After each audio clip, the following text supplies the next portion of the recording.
प्रेम से बोलिए, राधा स्वामी।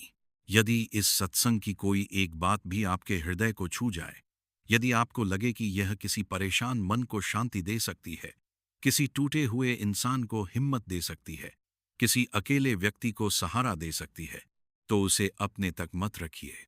संसार में सबसे बड़ा दान कभी कभी धन का नहीं, एक अच्छी बात का होता है। आज की कथा किसी एक व्यक्ति की नहीं है। ये हर उस इंसान की कथा है जिसने कभी खुद को कम समझा, हर उस बच्चे की जिसने तुलना झेली, हर उस युवक की जिसने असफलता देखी, हर उस महिला की जिसने त्याग किया, हर उस बुजुर्ग की जिसने अकेलापन महसूस किया, और हर उस व्यक्ति की जिसने कभी सोचा, शायद मैं पर्याप्त नहीं हूं। बहुत समय पहले एक नगर में निर्मल नाम का युवक रहता था। निर्मल का जीवन बाहर से सामान्य दिखाई देता था, लेकिन भीतर वह हमेशा संघर्ष में रहता था। उसकी समस्या गरीबी नहीं थी, उसकी समस्या बीमारी नहीं थी, उसकी समस्या यह थी कि वह कभी खुद से खुश नहीं था। जब वह आईने में देखता तो उसे अपनी कमियां दिखाई देती, जब दूसरों को देखता तो उनकी खूबियां दिखाई देती। धीरे धीरे उसने अपने बारे में एक कहानी बना ली, मैं दूसरों जितना अच्छा नहीं हूं। और मित्रों, जीवन की सबसे खतरनाक जेल लोहे की नहीं होती, वह कहानी होती है जो हम अपने बारे में बना लेते हैं। एक दिन निर्मल नगर के बाहर बैठे एक वृद्ध संत के पास पहुंचा। संत एक पेड़ के नीचे बैठे पक्षियों को देख रहे थे। निर्मल ने पूछा, मुझे शांति क्यों नहीं मिलती? संत मुस्कुराए। उन्होंने कोई उत्तर नहीं दिया। उन्होंने पास रखे दो घड़े दिखाए। एक घड़ा मिट्टी का था, दूसरा चांदी का। दोनों में पानी भरा था। संत ने पूछा, प्यास किससे बुझेगी? निर्मल बोला, दोनों से। संत मुस्कुराए। फिर लोग चांदी के घड़े को अधिक मूल्यवान क्यों मानते हैं? निर्मल चुप हो गया। संत बोले, क्योंकि लोग पात्र देखते हैं, सार नहीं। और तुम भी यही गलती कर रहे हो। तुम अपने बाहरी रूप, उपलब्धियों और कमियों को देख रहे हो, अपने भीतर के मनुष्य को नहीं। मित्रों, यहीं से आज का सत्संग शुरू होता है, क्योंकि संसार का बहुत बड़ा दुख इस बात से पैदा होता है कि हम खुद को दूसरों की नजर से देखने लगते हैं। एक बच्चा परीक्षा के अंकों से खुद को मापने लगता है। एक युवक नौकरी से अपनी कीमत तय करता है। एक महिला दूसरों की अपेक्षाओं में खुद को खो देती है। एक बुजुर्ग अपनी उपयोगिता के आधार पर खुद को आंकने लगता है, और धीरे धीरे आत्मा की आवाज दब जाती है। संत ने निर्मल से कहा, कल सुबह सूर्योदय से पहले मेरे पास आना। निर्मल घर लौट गया, लेकिन उस रात वह सो नहीं पाया। उसे लग रहा था कि शायद पहली बार कोई उसकी वास्तविक समस्या समझ पाया है। अगली सुबह जब वह पहुंचा, संत उसे जंगल की ओर ले गए। रास्ते में उन्होंने एक टेढ़ा मेढ़ा पेड़ दिखाया। पेड़ सुंदर नहीं था, उसकी शाखाएं बिखरी हुई थीं, वह सीधा भी नहीं था। संत ने पूछा, क्या यह पेड़ बेकार है? निर्मल बोला, नहीं, यह तो छाया दे रहा है। संत बोले, लेकिन यह दूसरे पेड़ों जैसा नहीं दिखता। निर्मल बोला, फिर भी यह उपयोगी है। संत मुस्कुराए, और यही बात तुम अपने लिए क्यों नहीं मानते? निर्मल स्तब्ध रह गया। कई बार हम दूसरों के लिए दयालु होते हैं, लेकिन खुद के लिए नहीं। दूसरों की गलतियां माफ कर देते हैं, अपनी नहीं। दूसरों की कमजोरियां समझ लेते हैं, अपनी नहीं। और यही भीतर की लड़ाई बन जाती है। संत ने कहा, जिस दिन तुमने खुद को स्वीकार कर लिया, उसी दिन तुम्हारे भीतर की आधी अशांति समाप्त हो जाएगी। निर्मल ने पूछा, क्या इसका मतलब है कि मैं बदलूं ही नहीं? संत हंसे, नहीं, स्वीकार करना और हार मानना अलग बातें हैं। स्वीकार करना मतलब खुद से युद्ध बंद करना, और फिर प्रेम से बेहतर बनना। मित्रों, ये बात बहुत गहरी है। जो व्यक्ति खुद से नफरत करता है, वह कभी स्थायी परिवर्तन नहीं ला सकता। लेकिन जो व्यक्ति खुद को स्वीकार कर लेता है, वह धीरे धीरे खिलने लगता है, जैसे सूखी धरती पर पहली बारिश। निर्मल को पहली बार लगा कि उसकी समस्या बाहर नहीं, भीतर है। लेकिन अभी उसकी यात्रा शुरू हुई थी, क्योंकि अगले दिन संत उसे एक ऐसी कहानी सुनाने वाले थे जिसने पूरे नगर के सबसे दुखी व्यक्ति को सबसे प्रसन्न इंसान बना दिया था। और उस कहानी में एक ऐसा रहस्य छिपा था जिसे सुनकर निर्मल की वर्षों पुरानी सोच टूटने वाली थी। अगली सुबह निर्मल फिर संत के पास पहुंचा। उसके मन में उत्सुकता थी। उसे लग रहा था कि वह किसी ऐसे द्वार के सामने खड़ा है जो अब तक उसके लिए बंद था। संत ने उसे बैठने का संकेत दिया, फिर बोले, आज मैं तुम्हें एक ऐसी कहानी सुनाऊंगा जो तुम्हारे जीवन का रास्ता बदल सकती है। निर्मल ध्यान से बैठ गया। संत ने कहना शुरू किया। एक नगर में सुरेश नाम का व्यक्ति रहता था। उसके पास धन था, व्यापार था, बड़ा घर था, नौकर थे, सम्मान था, लेकिन उसके चेहरे पर कभी मुस्कान नहीं होती थी। वह हमेशा परेशान रहता था। एक दिन किसी ने उससे पूछा, तुम्हारे पास सब कुछ है, फिर भी तुम दुखी क्यों हो? सुरेश ने उत्तर दिया, क्योंकि मेरे पास अभी वह नहीं है जो मुझे चाहिए। और क्या चाहिए? थोड़ा और धन। कुछ वर्षों बाद उसका व्यापार और बढ़ गया। अब उसके पास पहले से 2 गुना धन था, लेकिन वह फिर भी दुखी था। इस बार उसने कहा, अब मुझे प्रतिष्ठा चाहिए। प्रतिष्ठा भी मिल गई, लेकिन मन फिर भी खाली रहा। फिर उसे और कुछ चाहिए था, फिर कुछ और, फिर कुछ और यह सिलसिला चलता रहा। संत ने निर्मल से पूछा, तुम्हें क्या लगता है उसकी समस्या क्या थी? निर्मल बोला, उसे संतोष नहीं था। संत मुस्कुराए, सिर्फ संतोष नहीं, उसे यह भ्रम था कि खुशी अगली उपलब्धि में छिपी है। मित्रों, यह बात सुनने में साधारण लगती है, लेकिन यही आधुनिक मनुष्य की सबसे बड़ी उलझन है। हम सोचते हैं, बस यह मिल जाए, फिर मैं खुश हो जाऊंगा। लेकिन जब वह मिल जाता है, तो मन नया लक्ष्य बना लेता है और हम फिर दौड़ने लगते हैं, जैसे क्षितिज को पकड़ने की कोशिश। जितना आगे बढ़ो, वह उतना ही दूर जाता है। संत ने आगे कहा, सुरेश की मुलाकात एक दिन एक फकीर से हुई। फकीर ने उसे एक कटोरा दिया और कहा, इसे भर दो। सुरेश ने उसमें सोना डाला, कटोरा खाली रहा। चांदी डाली, खाली रहा। रत्न डाले, फिर भी खाली रहा। सुरेश हैरान रह गया। फिर फकीर ने कहा, यह कटोरा मनुष्य के मन से बना है, इसे संसार की कोई वस्तु नहीं भर सकती। निर्मल लंबे समय तक चुप बैठा रहा। उसे महसूस हुआ जैसे यह कहानी उसके अपने जीवन की भी हो, क्योंकि वह भी हमेशा सोचता था कि जब वह दूसरों जैसा बन जाएगा तब खुश होगा। लेकिन शायद समस्या वहीं थी, वह खुद बनने की जगह किसी और जैसा बनने की कोशिश कर रहा था। मित्रों, जरा अपने जीवन को भी देखिए। क्या आपने कभी ऐसा महसूस किया है कि जो आपके पास है उसका आनंद लेने से पहले ही मन किसी नई चीज की तलाश में निकल जाता है? यदि हां, तो आप अकेले नहीं हैं। लगभग पूरा संसार इसी दौड़ में लगा हुआ है। लेकिन राधा स्वामी संतों ने हमेशा कहा, मन की भूख को संसार से नहीं भरा जा सकता, आत्मा को आत्मिक भोजन चाहिए। संत ने निर्मल से पूछा, क्या तुम जानते हो सबसे बड़ी गरीबी क्या होती है? निर्मल बोला, धन का अभाव।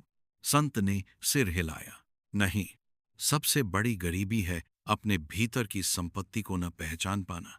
जिस व्यक्ति के भीतर प्रेम है, करुणा है, सेवा है, धैर्य है, वह कभी गरीब नहीं हो सकता।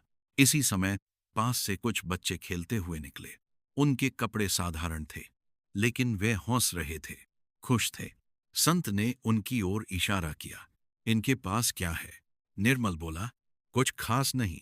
संत मुस्कुराए, और फिर भी ये हंस रहे हैं, क्योंकि इन्होंने अभी तक खुशी को वस्तुओं से जोड़ना नहीं सीखा। इन्होंने अभी तक तुलना करना नहीं सीखा। इन्होंने अभी तक अपने मूल्य को दूसरों की राय से जोड़ना नहीं सीखा। मित्रों, यही कारण है कि बचपन में छोटी सी चीज भी खुशी दे देती थी, और बड़े होने पर बड़ी बड़ी उपलब्धियां भी कम लगती हैं, क्योंकि चीजें नहीं बदली, हमारी दृष्टि बदल गई। निर्मल अब पहले से अलग महसूस कर रहा था। उसके भीतर जैसे कोई गांठ धीरे धीरे खुल रही थी। लेकिन संत जानते थे कि अभी सबसे बड़ा सबक बाकी है, क्योंकि अगले दिन वे निर्मल को एक ऐसे व्यक्ति से मिलवाने वाले थे जिसने जीवन में सब कुछ खो दिया था, फिर भी उसके चेहरे पर ऐसी शांति थी जो बड़े बड़े सफल लोगों के पास नहीं थी। आखिर उसका रहस्य क्या था, और उसने ऐसा क्या समझ लिया था जो अधिकांश लोग पूरी जिंदगी नहीं समझ पाते? अगले दिन निर्मल पहले से भी अधिक उत्साह के साथ संत के पास पहुंचा। अब उसके भीतर केवल जिज्ञासा नहीं थी। उसे महसूस होने लगा था कि वह धीरे धीरे अपने जीवन की उन बातों को समझ रहा है जिन्हें वह वर्षों से अनदेखा करता आया था। संत उसे लेकर नगर के दूसरे छोर पर गए। वहां एक छोटी सी कुटिया थी। न कोई भव्यता, न कोई विशेष सजावट, न कोई संपत्ति, लेकिन उस कुटिया के बाहर बैठे व्यक्ति के चेहरे पर अद्भुत शांति थी। उसका नाम था हरिदास।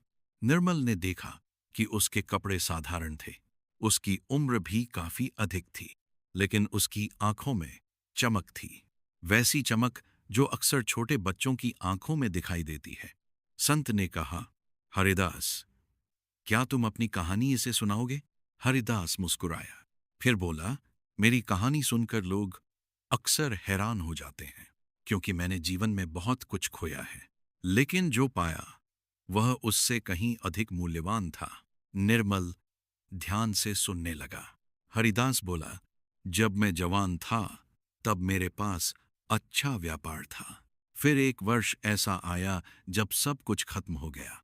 व्यापार डूब गया, धन चला गया, मित्र दूर हो गए, रिश्तेदार बदल गए, और कुछ वर्षों बाद मेरी पत्नी भी इस संसार से चली गई। निर्मल का दिल भर आया। उसे लगा कि इतना सब कुछ खोने के बाद कोई व्यक्ति कैसे मुस्कुरा सकता है। हरिदास ने जैसे उसका मन पढ़ लिया। वह बोला, मैं भी टूट गया था।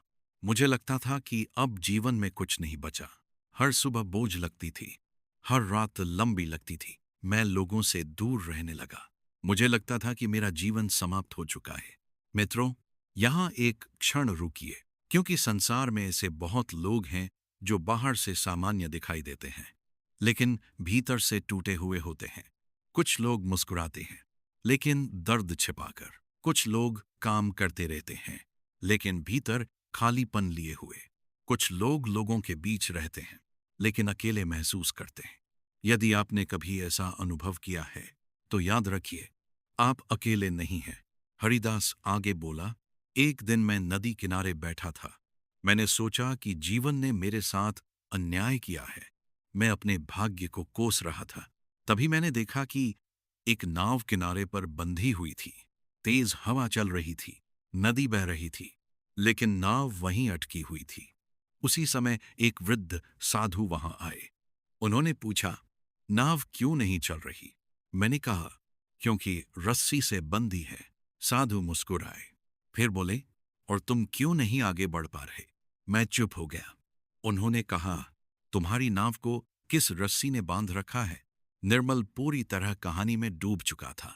हरिदास ने कहा, उस दिन पहली बार मैंने अपने भीतर झांका और पाया कि मुझे परिस्थितियों ने नहीं बांधा था, मुझे मेरी यादों ने बांधा था, मेरे दुहक ने बांधा था, मेरे पछतावे ने बांधा था, मेरे डर ने बांधा था। मित्रों, ध्यान से सुनिए, क्योंकि यह बात बहुत गहरी है। कई बार हम सोचते हैं कि हमारी परेशानी बाहर है, लेकिन वास्तव में हम अपने ही विचारों से बंधे होते हैं। कोई पुरानी घटना, कोई पुरानी गलती, कोई टूटा हुआ रिश्ता, कोई असफलता, और हम उसे वर्षों तक ढोते रहते हैं। संत ने निर्मल से पूछा, यदि कोई व्यक्ति जलते हुए कोयले को हाथ में पकड़े रहे तो सबसे अधिक कौन जलेगा? निर्मल बोला, वही व्यक्ति। संत मुस्कुराए, और यही लोग अपने दुहकों के साथ करते हैं। उन्हें छोड़ते नहीं, बस पकड़े रहते हैं। निर्मल की आंखें झुक गईं। उसे अपने जीवन की कई घटनाएं याद आने लगीं। पुराने अपमान, कुछ असफलताएं, कुछ लोग जिनकी बातें आज भी उसे चोट पहुंचाती थीं। वह समझने लगा था कि वह वर्षों से अपने ही मन का बोझ उठाए घूम रहा था। हरिदास आगे बोला, जब मैंने छोड़ना सीखा, तभी जीना सीखा। जब मैंने स्वीकार करना सीखा, तभी शांति मिली। और जब मैंने सेवा करना शुरू किया, तभी जीवन का अर्थ मिला। राधा स्वामी संतों ने हमेशा सेवा, प्रेम और नाम की कमाई को सबसे बड़ी संपत्ति बताया है, क्योंकि जो व्यक्ति केवल अपने लिए जीता है, वह कभी पूरी तरह संतुष्ट नहीं हो सकता। लेकिन जो दूसरों के लिए भी जीना सीख जाता है, उसका हृदय विस्तृत होने लगता है। निर्मल को लग रहा था कि उसके भीतर कोई नई रोशनी जल रही है।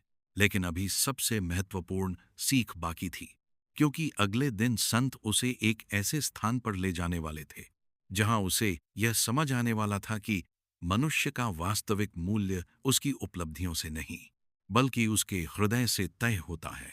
और वही शिक्षा उसकी पूरी जिंदगी की दिशा बदलने वाली थी। आखिर वह स्थान कौन सा था, और वहां ऐसा क्या हुआ जिसने निर्मल को भीतर तक बदल दिया?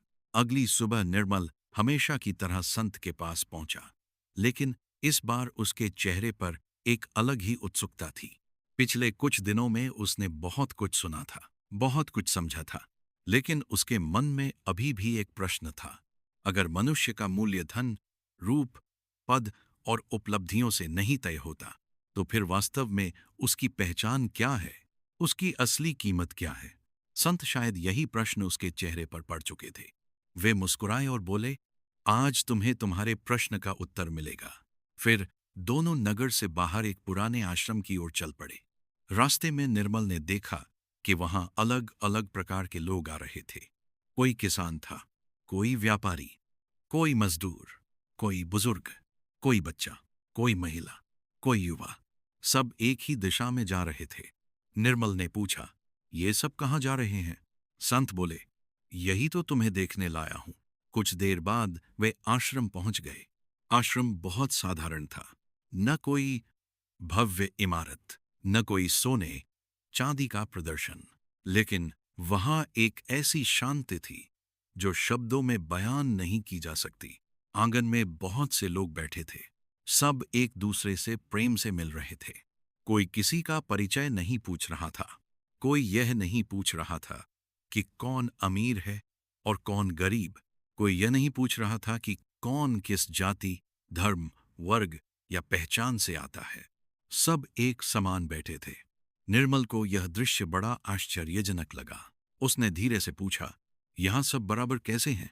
संत मुस्कुराए, क्योंकि यहां लोग शरीर नहीं देखते, आत्मा को देखते हैं। मित्रों, यही वह शिक्षा है जिसे संसार बार बार भूल जाता है। हम लोगों को उनके कपड़ों से पहचानते हैं, उनकी भाषा से पहचानते हैं, उनके पेशे से पहचानते हैं, उनकी सामाजिक पहचान से पहचानते हैं, लेकिन आत्मा इन सब से परे है। आत्मा न अमीर होती है, न गरीब, न बड़ी, न छोटी, न ऊंची, न नीची। आत्मा केवल चेतना है, प्रेम है, प्रकाश है। संत ने निर्मल को एक कोने में बैठे वृद्ध व्यक्ति की ओर इशारा किया। वह व्यक्ति बहुत साधारण दिख रहा था। कपड़े पुराने थे, लेकिन उसके आसपास कई लोग बैठे थे। सब उससे प्रेम से बात कर रहे थे। निर्मल ने पूछा, क्या यह कोई बड़ा ज्ञानी है? संत बोले, नहीं, यह पहले नगर का सबसे साधारण मजदूर था। निर्मल हैरान रह गया। फिर लोग इसका इतना सम्मान क्यों करते हैं? संत ने उत्तर दिया, क्योंकि इसने जीवन भर लोगों की मदद की। इसने कभी किसी को छोटा नहीं समझा। इसने कभी किसी से नफरत नहीं की। इसने जो कमाया उसमें से थोड़ा दूसरों के लिए रखा, और जो सीखा उसे बांटा। इसलिए लोग इसके धन को नहीं, इसके हृदय को याद रखते हैं। निर्मल लंबे समय तक सोचता रहा।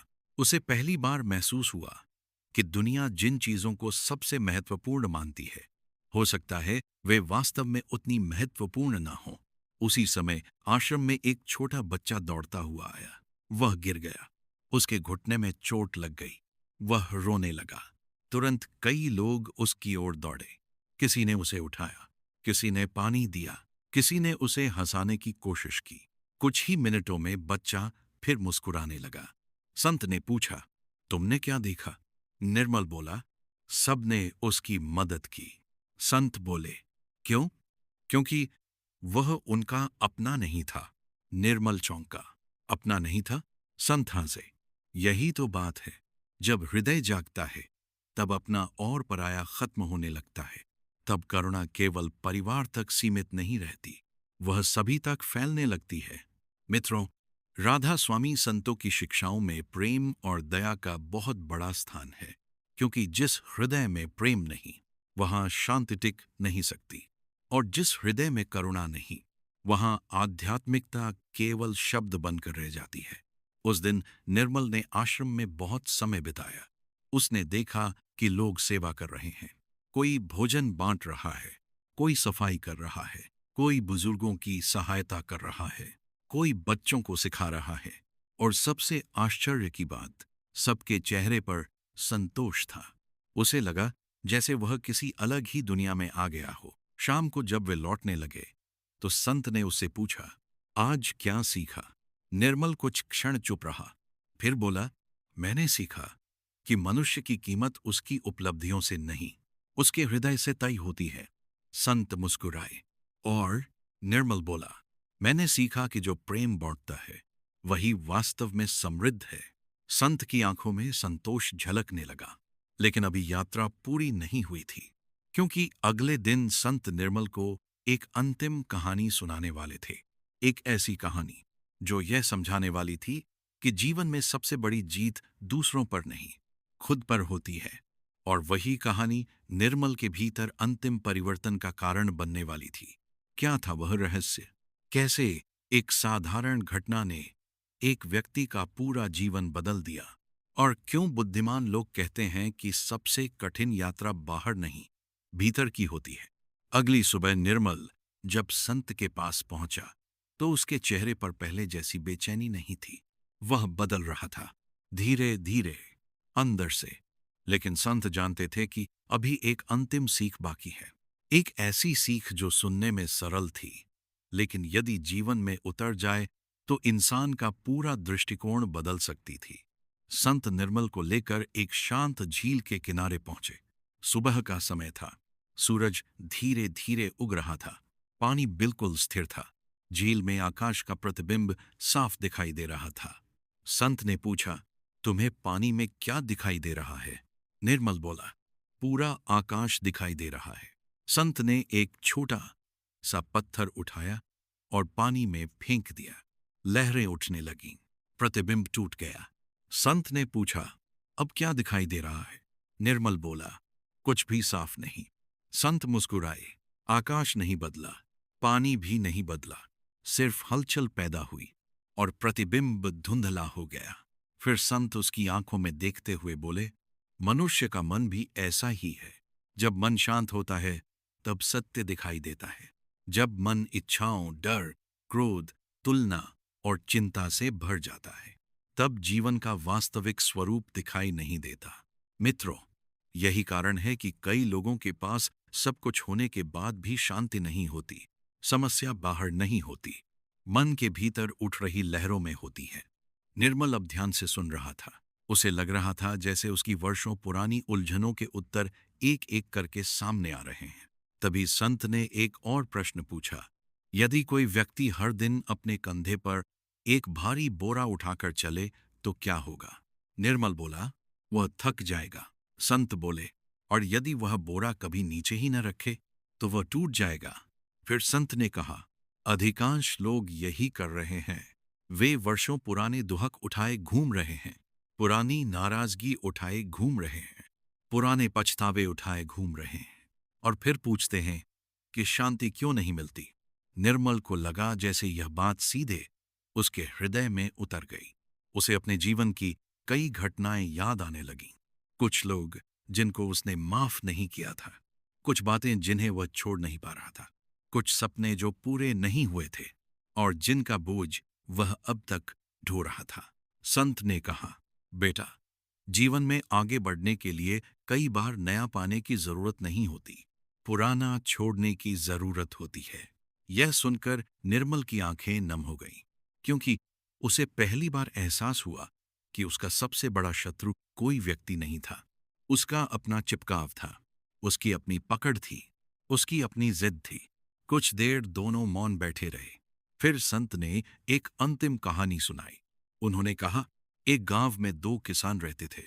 दोनों को समान भूमि मिली, दोनों को समान वर्षा मिली, दोनों को समान अवसर मिले। लेकिन कुछ वर्षों बाद एक किसान खुश था और दूसरा दुखी। निर्मल ने पूछा, ऐसा क्यों?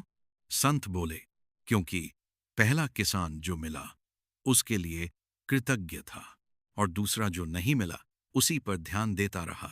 मित्रों, यह बात साधारण लग सकती है, लेकिन जीवन का बहुत बड़ा रहस्य इसी में छिपा है। जिस व्यक्ति का ध्यान अभाव पर रहता है, उसे हर जगह कमी दिखाई देती है। जिस व्यक्ति का ध्यान कृपा पर रहता है, उसे हर जगह अवसर दिखाई देता है।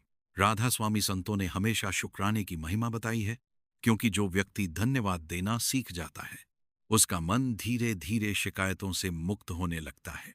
निर्मल ने पूछा, क्या जीवन में कभी दुहक समाप्त हो जाता है?